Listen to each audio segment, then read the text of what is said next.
Accompagner nos proches vers la dépendance tout en se préservant est un défi journalier très intense. Aujourd'hui, il y a un manque cruel d'informations fiables.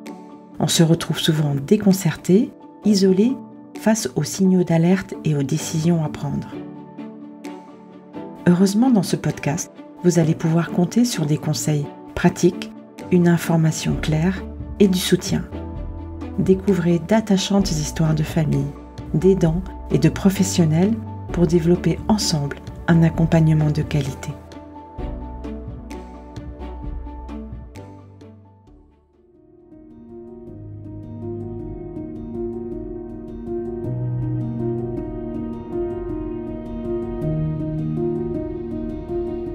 Bienvenue dans l'univers tendre du Sweet Papy Podcast.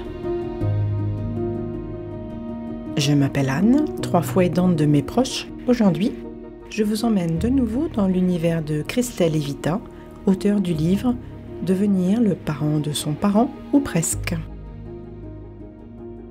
Nous avions abordé ensemble dans l'épisode précédent nos joies, nos fous rires avec nos proches et son parcours au moment de la bascule vers la dépendance avec sa maman.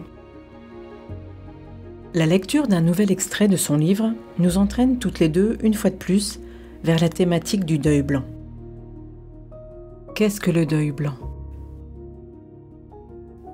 Alors, pour résumer, c'est un phénomène vécu par les proches d'une personne malade, encore en vie, avec une dégradation mentale importante. Parents, famille, amis se retrouvent face à une personne difficile à reconnaître. En fait, la normalité des rôles se perd. C'est un cheminement douloureux où il devient illusoire de retrouver la relation tissée avec la personne par le passé. Alors la première étape à franchir est d'abord de reconnaître que la situation est différente. Cette étape signe le commencement du deuil blanc. Il faut alors dire adieu à la personne telle qu'on l'a connue. Ce qui me manque le plus, nos appels. Fut-elle délirante, nos appels c'était notre lien. Je n'ai plus accès à elle librement. Je dois tout réapprendre.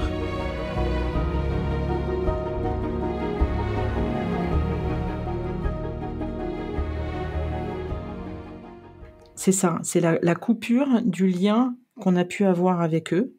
On a parlé dans un autre extrait de pouvoir discuter avec eux et de dire « Ok, coupe, c'est terminé, on reviendra pas en arrière ». Et moi, j'ai des souvenirs justement des appels. Et c'est ça que je voudrais te demander. Qu'est-ce qu'il y avait dans nos appels ? Raconte-moi. Nos appels, c'était... on s'appelait tout le temps, mais des fois pour 10 secondes. Moi, elle me surnomme Kiki.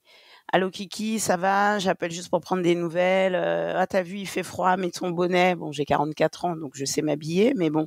Enfin, j'adorais, tu vois, ou oh là là, la télé, elle marche pas. Bon, écoute, t'inquiète pas, Mimi, je vais demander, ma sœur, enfin, Céline va passer, ou j'ai besoin de quelque chose. Est-ce que tu peux me le commander sur Internet ? Parce qu'elle ne savait pas servir d'Internet, mais elle avait bien compris que ça marchait très bien. Ou juste elle, ou bien je l'appelais moi, je dis, je t'appelle pour prendre des petites nouvelles, mais on pouvait s'appeler 10 fois par jour, mais 30 secondes, ou des fois on restait super longtemps.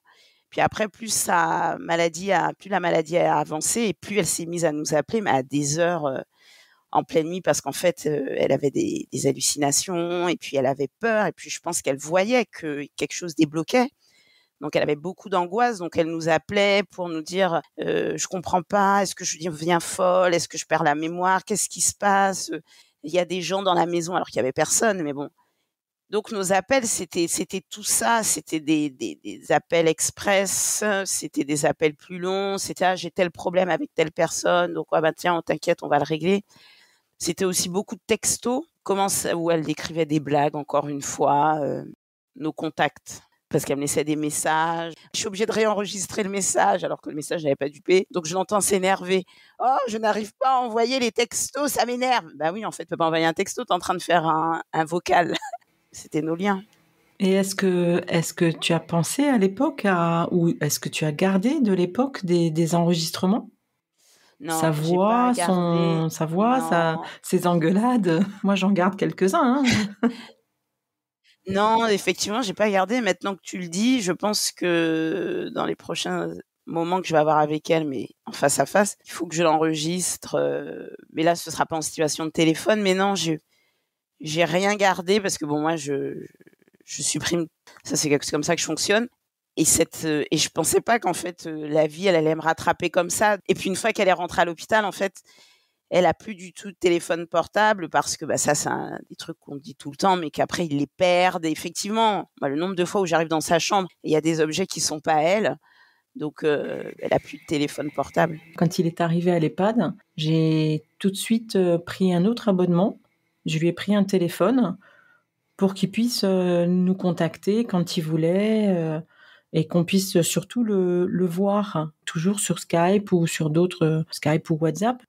Pareil, un peu de déni de ma part en me disant il arrivera à le faire. Il l'a fait pendant des années.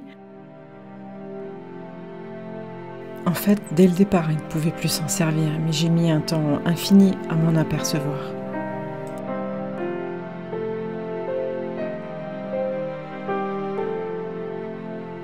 Moi, ce que j'ai aimé, tu vois, dans ton extrait, c'est surtout la dernière phrase. Alors franchement, elle est 4 mots. Je dois tout réapprendre. Et là, tu te dis, mais au départ, quand tu sais pas, quand t'as pas été dans cette situation-là, ou que t'as pas compris le contexte, tu te dis, mais pourquoi tu dois tout réapprendre à partir du moment où ton parent, il est plus là. Mais oui, c'est énorme parce que finalement, c'est toute ton éducation, tous tes souvenirs, toute ta vie, tout ce que tu as toujours vécu, et que d'un seul coup, ça s'arrête.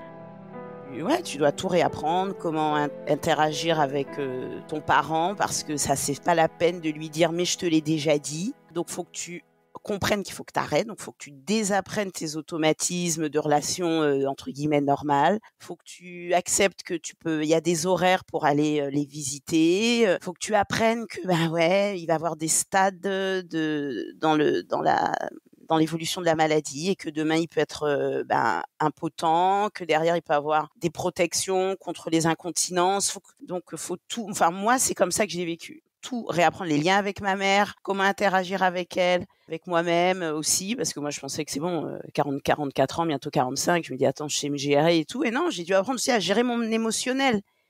Elle me dire là t'es pas bien, tu n'y vas pas Christelle, t'es pas bien, tu vas pas l'avoir. Tu vas pas l'avoir, ça va te mettre encore plus mal. Donc c'est comme tu dis, d'où le titre, devenir le parent de son parent, ou presque, parce que on reste toujours l'enfant de ses parents.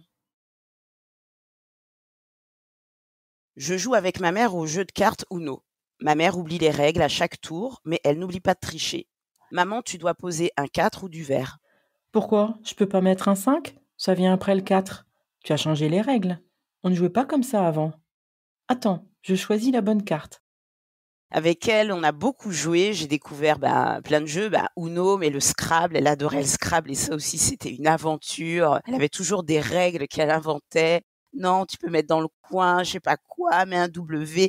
Est-ce que tu peux me prêter un Z? Enfin bon, avec des mots inventés qui n'ont jamais été dans le dictionnaire. Des mots inventés, mais bien sûr. Et puis elle dit non, mais si, ça existe. Et puis alors, on a joué ça avec elle. On était petites et on grandissait. Et puis on grandissait et puis on découvrait qu'en fait, elle nous arnaquait.